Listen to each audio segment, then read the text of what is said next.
La paresse n'existe pas. C'est une invention de l'esprit pour masquer un effondrement de l'architecture personnelle. Et si tu te sens incapable de tenir tes engagements, ce n'est pas par faiblesse génétique, mais par démission structurelle. On nous vend la discipline comme un muscle qu'il faudrait contracter jusqu'à l'épuisement, une sorte de force mystique qu'on invoque le lundi matin, alors que la volonté est une ressource biologique épuisable, une batterie qui se vide à la moindre micro-décision inutile. La vérité est bien plus brutale. 90% des gens abandonnent avant le 7e jour parce qu'ils construisent sur du sable émotionnel en attendant que la motivation, cette drogue de courte durée, fasse le travail à leur place. Quand la chimie redescend, et elle redescend toujours, ils se retrouvent seuls face à un cerveau programmé depuis des millénaires pour l'économie d'énergie et la survie immédiate, un organe qui perçoit l'effort comme une menace et le confort comme une victoire. Pour briser ce cycle, il faut arrêter de chercher la motivation et commencer à bâtir une structure d'acier inspirée par Miyamoto Musashi, un homme qui n'agissait pas selon ses humeurs, mais selon la voie. La discipline n'est pas une question de force mentale, c'est une question d'architecture interne, où l'on élimine l'espace entre l'intention et l'acte pour supprimer toute forme de négociation avec soi-même. Si tu dois réfléchir pour savoir si tu vas travailler, tu as déjà perdu la guerre, car la négociation est la faille par laquelle s'engouffre la procrastination. Musashi prenait de ne rien faire qui soit inutile, ce qui signifie que chaque mouvement, chaque notification consultée, chaque hésitation est une fuite d'énergie qui fragilise ton rempart. Tenir 30 jours n'est pas un défi de développement personnel superficiel, c'est une opération de sauvetage de ta crédibilité interne pour racheter ta propre parole auprès d'un inconscient qui ne te croit plus à force de promesses trahies. Dans ce monde saturé de débutants chroniques qui brillent par leur enthousiasme éphémère avant de s'éteindre dans l'oubli, la stabilité est l'arme la plus dangereuse car elle est inévitable et mécanique. On ne parle pas ici d'une transformation spectaculaire, mais d'une ossature froide qui se moque de savoir si tu es inspiré ou fatigué. La structure rend l'échec physiquement inconfortable et l'action automatique, comme une fonction biologique que l'on ne remet plus en question.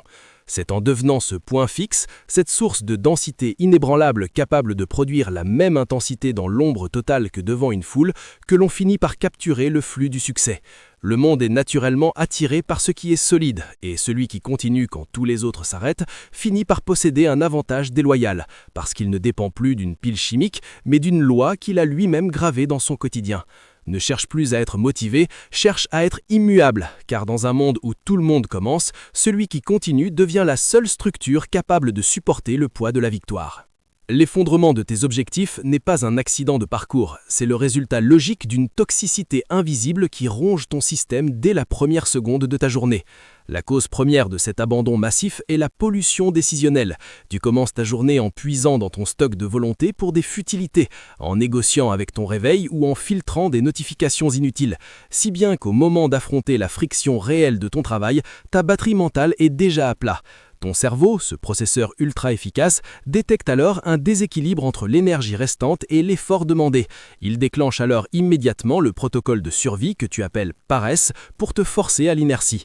La deuxième cause radicale est le parasitage dopaminergique. En consommant du contenu de motivation ou en planifiant des futurs imaginaires, tu voles la récompense chimique de ton succès sans avoir fourni l'effort. Ton cerveau reçoit le signal que la mission est accomplie alors que tes mains n'ont pas encore bougé, ce qui annihile instantanément toute pulsion d'action concrète. Tu deviens un drogué de l'idée, incapable de supporter la grisaille de l'exécution. La troisième cause, la plus profonde, est l'absence de sanctuaire temporel, cette porosité totale qui permet au monde extérieur de briser ton architecture à chaque instant.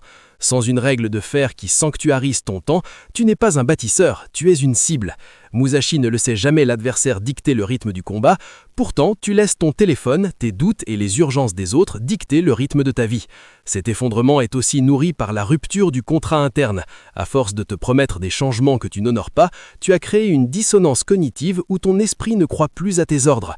Chaque procrastination renforce cette identité de menteur envers soi-même, transformant la discipline en une agonie plutôt qu'en une libération. Enfin, la cause ultime est la recherche du confort émotionnel. Tu attends de te sentir prêt ou d'avoir l'envie, ignorant que l'envie est une conséquence de l'action et non son moteur. La structure de fer intervient précisément pour supprimer ces causes en remplaçant le sentiment par le système, le choix par l'automatisme et le chaos par une architecture où la seule issue possible est l'accomplissement. La racine du mal n'est pas une absence de capacité, mais une fuite d'énergie systémique provoquée par la porosité de ton cadre de vie. La cause majeure de l'échec des 90% réside dans la trahison de la décision initiale. La plupart des gens pensent que décider de faire quelque chose suffit, alors qu'ils laissent la porte ouverte à une renégociation permanente avec leur confort immédiat. Chaque matin, ils se présentent devant leur miroir sans aucune architecture, laissant leur état émotionnel du moment devenir le juge suprême de leurs actions. C'est ici que l'effondrement commence. Ton cerveau est une machine biologique optimisée pour la survie, pas pour ton épanouissement. S'il a le choix entre la dépense calorique de l'effort et la sécurité de l'inertie, il choisira toujours l'inertie, à moins que la structure ne lui interdise toute autre option. En ne fixant pas de règles de fer, tu forces ta volonté à livrer une bataille perdue en avance contre des millions d'années d'évolution. Une autre cause fondamentale est le mirage de la dopamine prématurée. Nous vivons dans une ère de simulation où regarder une vidéo sur la discipline ou planifier une routine parfaite libère la satisfaction chimique qu'une victoire réelle. Ce mécanisme crée des drogués du concept, des individus qui se sentent puissants parce qu'ils ont l'intention d'agir, mais qui s'effondrent dès que la friction de la réalité apparaît. La structure de Musashi, elle, repose sur le refus de cette satisfaction artificielle. Elle impose de rester dans le vide et la tension jusqu'à ce que l'acte soit posé. La plupart des échecs avant le 7e jour s'expliquent par ce sevrage. Une fois que l'excitation de la nouveauté s'éteint, le cerveau réclame sa dose de facilité et sans une structure interne pour maintenir la pression, l'individu retourne instinctivement à ses anciennes boucles de récompense immédiate. C'est une faillite de l'environnement, pas de l'homme. L'effondrement est aussi alimenté par la désacralisation du temps. Dans un monde de notifications incessantes, l'attention est devenue une ressource pillée. La cause de ta procrastination n'est pas un manque de temps, mais une absence de frontières. Si tu ne construis pas un sanctuaire où rien ne peut t'atteindre, tu es condamné à réagir aux urgences des autres plutôt qu'à tes propres priorités. Musashi enseignait que l'esprit doit rester immuable, même au cœur du chaos. Pour tes abonnés, cela signifie que leur structure actuelle est trop molle. Elle laisse passer les interférences qui finissent par saturer leur espace mental. Quand l'esprit est saturé de bruit inutile, la clarté nécessaire à la discipline disparaît, laissant place à une confusion que l'on finit par étiqueter comme de la paresse. Cette étiquette est un mensonge rassurant. Il est plus facile de se dire paresseux que d'admettre que l'on n'a pas eu le courage de bâtir une règle de fer pour protéger son génie. Enfin, la cause ultime est la recherche du confort émotionnel. Tu attends de te sentir prêt ou d'avoir l'envie, ignorant que l'envie est une conséquence de l'action et non son moteur. La structure de fer intervient précisément pour supprimer ces causes en remplaçant le sentiment par le système, le choix par l'automatisme et le chaos par une architecture où la seule issue possible est l'accomplissement. La racine du mal n'est pas une absence de capacité, mais une fuite d'énergie systémique provoquée par la porosité de ton cadre de vie. La cause majeure de l'échec des 90% réside dans la trahison de la décision initiale. La plupart des gens pensent que décider de faire quelque chose suffit, alors qu'ils laissent la porte ouverte à une renégociation permanente avec leur confort immédiat. Chaque matin, ils se présentent devant leur miroir sans aucune architecture, laissant leur état émotionnel du moment devenir le juge suprême de leurs actions. C'est ici que l'effondrement commence. Ton cerveau est une machine biologique optimisée pour la survie, pas pour ton épanouissement. S'il a le choix entre la dépense calorique de l'effort et la sécurité de l'inertie, il choisira toujours l'inertie, à moins que la structure ne lui interdise toute autre option. En ne fixant pas de règles de fer, tu forces ta volonté à livrer une bataille perdue en avance contre des millions d'années d'évolution.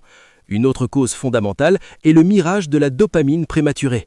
Nous vivons dans une ère de simulation où regarder une vidéo sur la discipline ou planifier une routine parfaite libère la satisfaction chimique qu'une victoire réelle. Ce mécanisme crée des drogués du concept, des individus qui se sentent puissants parce qu'ils ont l'intention d'agir, mais qui s'effondrent dès que la friction de la réalité apparaît. La structure de Musashi, elle, repose sur le refus de cette satisfaction artificielle. Elle impose de rester dans le vide et la tension jusqu'à ce que l'acte soit posé. La plupart des échecs avant le 7e jour s'expliquent par ce sevrage. Une fois que l'excitation de la nouveauté s'éteint, le cerveau réclame sa dose de facilité et sans une structure interne pour maintenir la pression, l'individu retourne instinctivement à ses anciennes boucles de récompense immédiate. C'est une faillite de l'environnement, pas de l'homme. L'effondrement est aussi alimenté par la désacralisation du temps. Dans un monde de notifications incessantes, l'attention est devenue une ressource pillée. La cause de ta procrastination n'est pas un manque de temps, mais une absence de frontières. Si tu ne construis pas un sanctuaire où rien ne peut t'atteindre, tu es condamné à réagir aux urgences des autres plutôt qu'à tes propres priorités. Musashi enseignait que l'esprit doit rester immuable, même au cœur du chaos. Pour tes abonnés, cela signifie que leur structure actuelle est trop molle. Elle laisse passer les interférences qui finissent par saturer leur espace mental. Quand l'esprit est saturé de bruit inutile, la clarté nécessaire à la discipline disparaît, laissant place à une confusion que l'on finit par étiqueter comme de la paresse. Cette étiquette est un mensonge rassurant. Il est plus facile de se dire paresseux que d'admettre que l'on n'a pas eu le courage de bâtir une règle de fer pour protéger son génie. Enfin, la cause ultime est la recherche du confort émotionnel. Tu attends de te sentir prêt ou d'avoir l'envie, ignorant que l'envie est une conséquence de l'action et non son moteur. La structure de fer intervient précisément pour supprimer ces causes en remplaçant le sentiment par le système, le choix par l'automatisme et le chaos par une architecture où la seule issue possible est l'accomplissement. La racine du mal n'est pas une absence de capacité, mais une fuite d'énergie systémique provoquée par la porosité de ton cadre de vie. La cause majeure de l'échec des 90% réside dans la trahison de la décision initiale. La plupart des gens pensent que décider de faire quelque chose... Pour que tu passes de la théorie à la réalité brutale, tu dois comprendre que la mise en pratique ne commence pas demain matin à 8 heures, mais dans la seconde même où cette vidéo se termine. La non-dualité entre l'entraînement et la vie exige un micro-ajustement physique immédiat qui va servir de test de pression à leur nouvelle architecture. Ce n'est pas un conseil, c'est une sommation. Le premier acte de leur structure de fer consiste à traiter leur environnement immédiat comme le prolongement de leur esprit. Si leur bureau est encombré, si leur lit n'est pas fait, si des onglets inutiles sont ouverts sur leur navigateur, leur esprit est encombré. On ne peut pas prétendre à une discipline de guerrier avec un environnement de civil. La règle de fer impose une mise en ordre immédiate et maniaque de l'espace de combat. C'est l'application du principe de Musashi. L'apparence extérieure et la force intérieure ne font qu'un. Ranger son espace n'est pas une corvée ménagère, c'est un acte de reprise de souveraineté sur le chaos. Le développement de cette mise en pratique doit être d'une densité étouffante pour ne leur laisser aucune échappatoire. Ils doivent instaurer ce que j'appelle le protocole de la friction zéro. Cela signifie que dans les 5 prochaines minutes, ils doivent identifier l'obstacle physique le plus proche entre eux et leur objectif principal. Si c'est le téléphone, il doit être verrouillé dans une autre pièce. Si c'est une distraction sonore, ils doivent mettre un casque. Ils doivent physiquement préparer le terrain pour que l'action suivante soit inévitable. La structure de fer ne repose pas sur le fait de vouloir faire, mais sur le fait de ne rien pouvoir faire d'autre. Ils doivent concevoir une prison où le seul outil disponible est celui de leur création. C'est ici que la psychologie rejoint la mécanique. En modifiant leur environnement physique de manière irréversible pour la prochaine heure, ils bypassent les circuits de la paresse dans leur cerveau. Ils ne sont plus en train de lutter contre une envie de procrastiner, ils sont en train de naviguer dans un canal qu'ils ont eux-mêmes creusé. Mais le plus long et le plus difficile des ajustements concerne la posture interne face à l'inconfort. La mise en pratique immédiate exige qu'ils s'assoient face à leurs tâches et qu'ils acceptent la morsure de l'ennui ou de la difficulté sans chercher de soulagement. La plupart des gens échouent parce qu'au premier signe de tension mentale, ils cherchent une sortie de secours, une gorgée d'eau, un coup d'œil aux notifications, un changement de position. La règle de fer est une loi d'immobilité. Musashi restait immobile avant de frapper. Tes abonnés doivent apprendre à rester immobiles dans l'inconfort. Ils doivent se dire « je resterai ici, dans cet état de friction, jusqu'à ce que la structure produise le résultat ». C'est une forme de méditation violente. C'est en tenant ces minutes de tension pure, où le cerveau hurle pour obtenir une dose de distraction, que l'acier se tempre. S'ils rompent cette tension, ils brisent la lame. S'ils la maintiennent, ils reconstruisent leur crédibilité interne. Il faut aussi qu'ils comprennent la loi de l'inertie psychologique. Commencer est le moment où la friction est la plus élevée. Une fois le mouvement lancé, la structure demande moins d'énergie pour être maintenue. La mise en pratique immédiate consiste donc à réduire la tâche à son expression la plus minimale pour garantir le démarrage.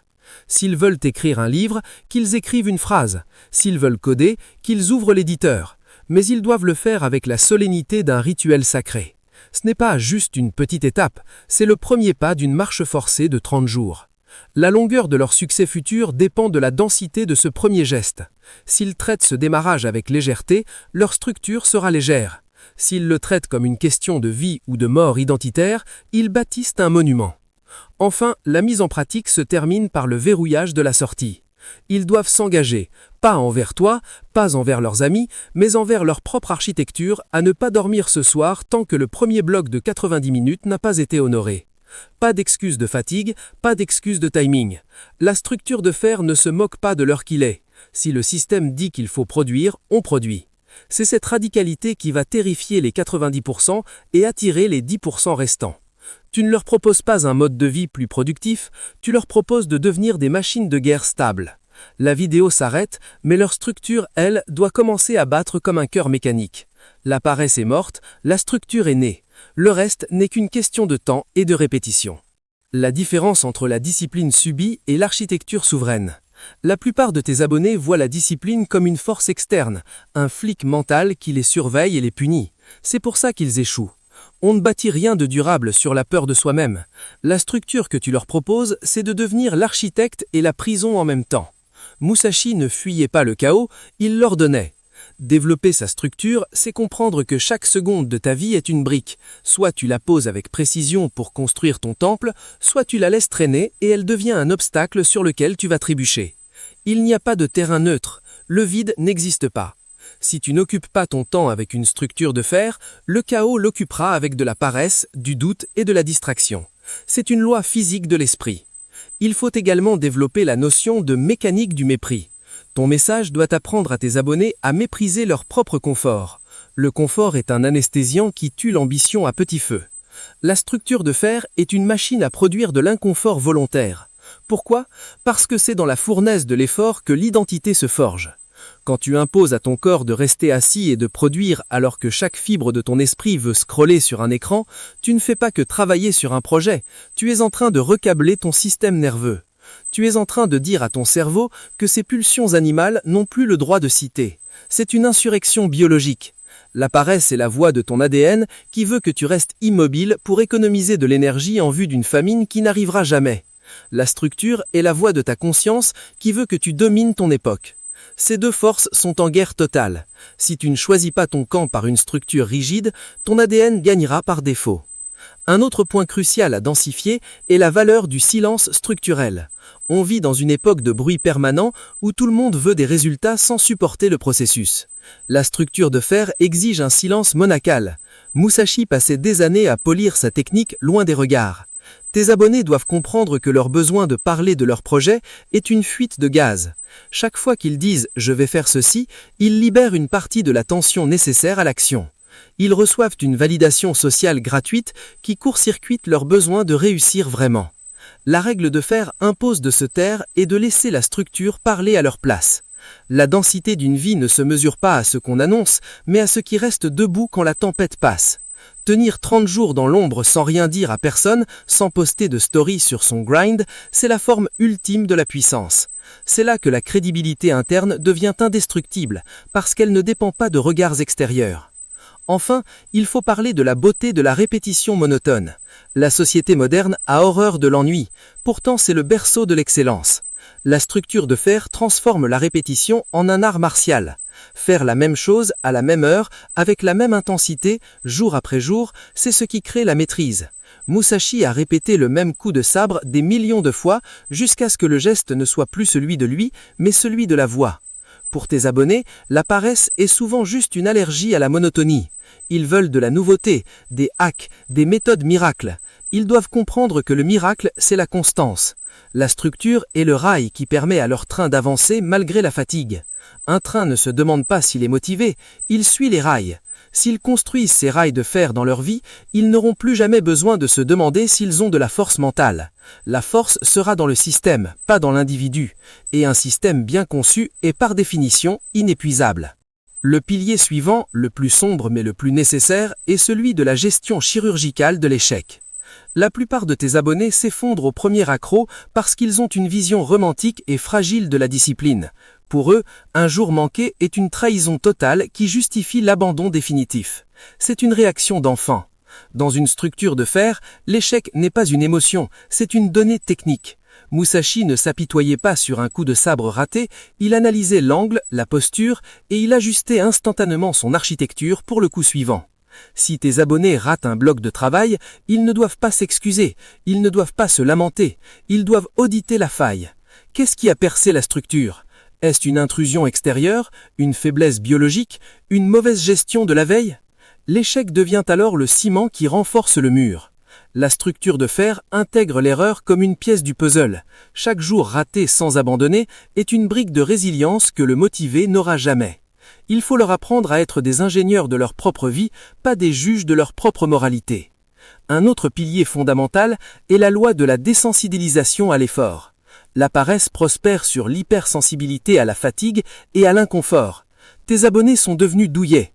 Au premier mal de tête, à la moindre lassitude, ils déposent les armes.